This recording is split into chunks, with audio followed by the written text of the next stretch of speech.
Welcome back to the channel. We got divisional round Dom picks. Let's jump right into it with the Buffalo Bills and the Denver Broncos. For Buffalo, you got Superman in the form of Josh Allen. And on the Denver side, you have that elite defensive unit. For Buffalo to beat Jacksonville, it took a near perfect performance from Josh Allen. This week, he has that Denver defense that is much better than Jacksonville. They need James Cook in that run game to be more effective against Jacksonville. They had less than 80 yards on the ground. That has to be better to take some pressure off of Josh Allen in the passing game. He lost one of his go-to weapons in Gabe Davis for the rest of the year. Brandon Cooks against the Jags turned back the clock for a little bit. That has to continue in this matchup. Khalil Shakir and Keon Coleman must step up as well. This is a tough task, and it's going to require all hands on deck to avoid having to have a repeat Superman performance from Josh Allen. Onto this elite defense in Denver. They have talent at every level. The pass rush led the league in sacks, almost with 70 on the year. In the secondary, you have the reigning DPOY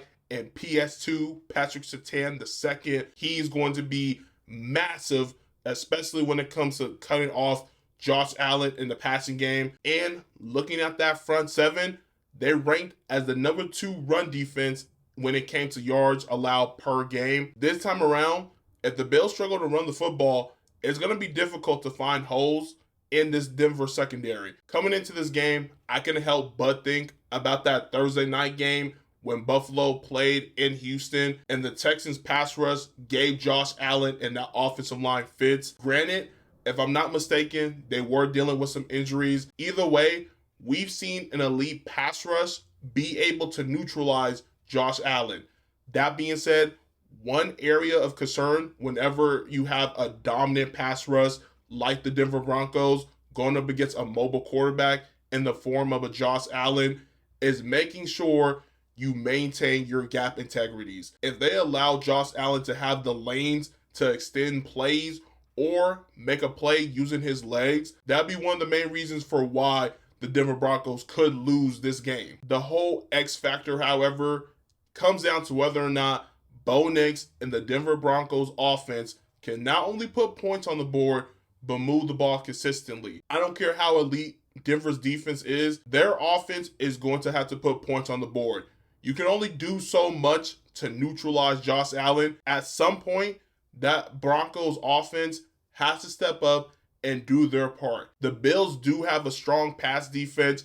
It's very difficult to push the ball against them down the field. When the Broncos offense has had success this year, it has usually stemmed from them being able to push the ball down the field. Buffalo being down a couple of players in the secondary could be costly for that unit. We'll see whether or not this Denver Broncos offense can take advantage. Both of these squads have valid points for why you should take them.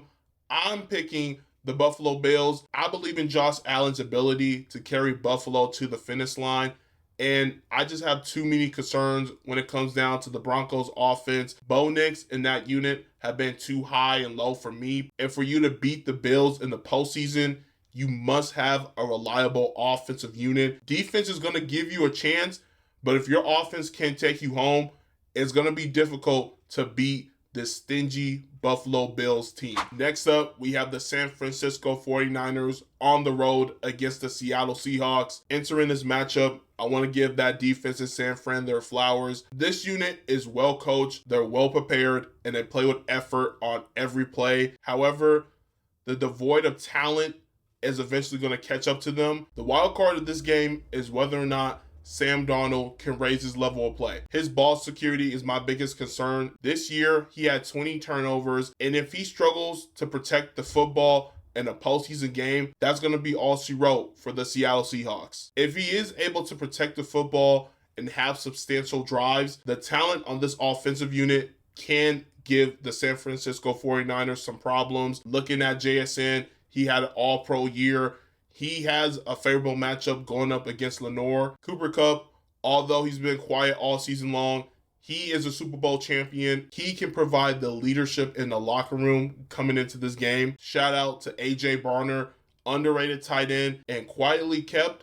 He's one of Darnold's favorite targets, especially in the red zone. And with the run game, you have a nice 1-2 punch with Kenneth Walker III and Zach Charbonnet. And kudos to the offensive line. They allowed the sixth least amount of sacks on the year. This offense has the talent and the leadership capabilities.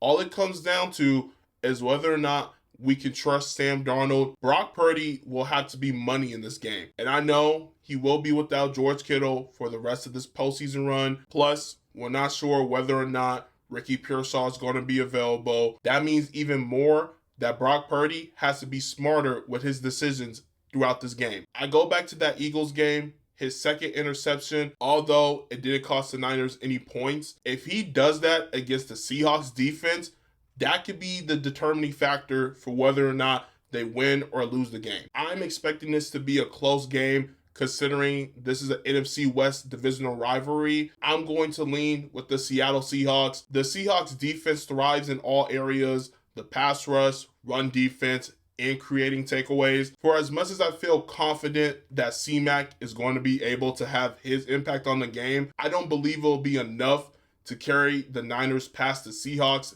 in Seattle. Going back to week 18, we saw San Fran's run defense have some problems. Seattle ran for 180 yards on the ground. They can replicate that success, especially considering the injuries at the backer position for San Fran. Next, we have the Houston Texans and the New England Patriots. If we're able to see this battle on the perimeter, I'm looking forward to Nico Collins versus Christian Gonzalez. Both, at the time of this recording, are in concussion protocol. It seems like Christian Gonzalez should be good to go for Sunday.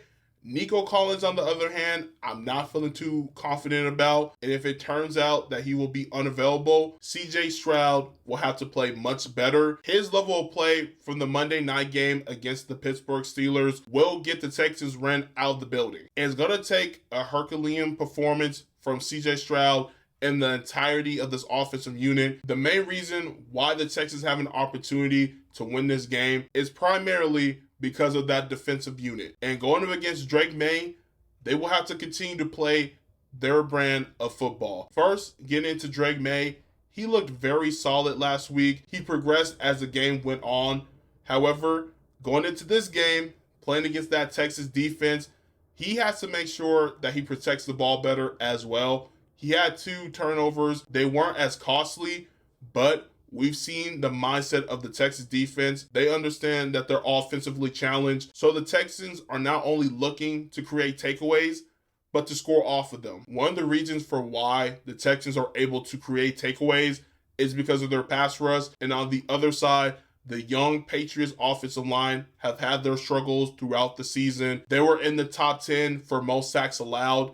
If that continues to be the trend in this one, that will allow the Houston Texans to keep this game close against a pretty strong offensive unit in New England. I'm hoping the Texans offensive unit show up and make this game close. However, I will pick the New England Patriots. Let's not forget, the Patriots defense is formidable. They can stop the run. Their secondary will be capable of neutralizing those Texans pass catchers. And against the Chargers, we saw this defensive unit be able to generate pressure. Also, with the scrambling capabilities of Drake May, I believe New England can utilize that in their favor to help this offense move the ball and help make enough plays to power them past this Texans defense. And to wrap up Dom picks, we have the LA Rams and the Chicago Bears. As I mentioned last week, the Rams are not unbeatable. Going up against the Cardiac Bears, a team that is never out of a game, that scares me as a Rams fan. I hate to say this, but the Rams are good for at least one miscue. And if that trend continues against the Bears on Sunday, it will spark that young unit and make them feel like they can win this game and get to the NFC title game. Chicago will have to clean up in some areas offensively. Caleb Williams and the offensive unit, for as great as they look to close off the game against the Green Bay Packers, they need to get off to a fast start. If they do that against the Rams, they'll find themselves in a difficult hole to climb out of. I think Ben Johnson knows that. Going up against this Rams defense, who can be had in terms of being able to move the ball against, I expect the Bears to not only establish the run, but to challenge the Ram corners and safeties down the field. And looking over at that Chicago defensive unit, one advantage they have going for them is their ability to create takeaways. They led the league in that department. And going against the Rams, as I already mentioned, are good for at least one miscue. That should bode well for them. It could be a difference maker in this ball game. Looking over at the Rams, let's start off with their offense. The play calling, which I've had some critiques about, it seems like the run game is not taking more and more importance. If they could get back to prioritizing the run, they have the advantage this game. That will allow them to have true success when it comes to running the play action. Plus, the Rams have dominated teams when they go to that 13 personnel. The 3 tight end sets have given teams a lot of fits because of the Rams' ability to run the football well and the pass catching abilities from a Kobe Parkinson, our rookie Terrence Ferguson, along with Tyler Higbee and Dennis Allen. If Sean McVay remains committed to the run game, I have no doubt that will lead to success for Matthew Stafford and the rest of this passing game, as they will be able to attack the field with Puka Nacua. And when it comes down to the red zone, you have Devontae Adams in your back pocket that will keep the defense guessing. Defensively for the Rams, this is going to be a pass rush game. It will be crucial for those Rams pass rushers to create pressure and speed up Caleb Williams to force some more mistakes from the young quarterback. This matchup has every potential of being game of the weekend. It will be close considering the Bears and the Rams are playing. I'm taking the LA Rams to win this game. I believe Sean McVay will prioritize the run game considering it is expected to be cold. They can exploit one of the weaknesses of the Chicago defense with the talents of a Kyren Williams and Blake Corum. And with that success, it will allow them to utilize the play action and 13 personnel. Caleb and the Bears will be able to keep this game close considering they can exploit the Rams secondary and run the football as well. However, I lean with the Super Bowl pedigree of Matthew Stafford, which we saw last week in the final drive in Carolina. He will have a solid performance here and lead the Rams back into the NFC title game. That's going to do it for me. If you stuck to the end of the video, much love as always. Go ahead and hit that like button. Comment down below your predictions for the divisional round. Hit the subscribe button, and I'll see you all in the next one.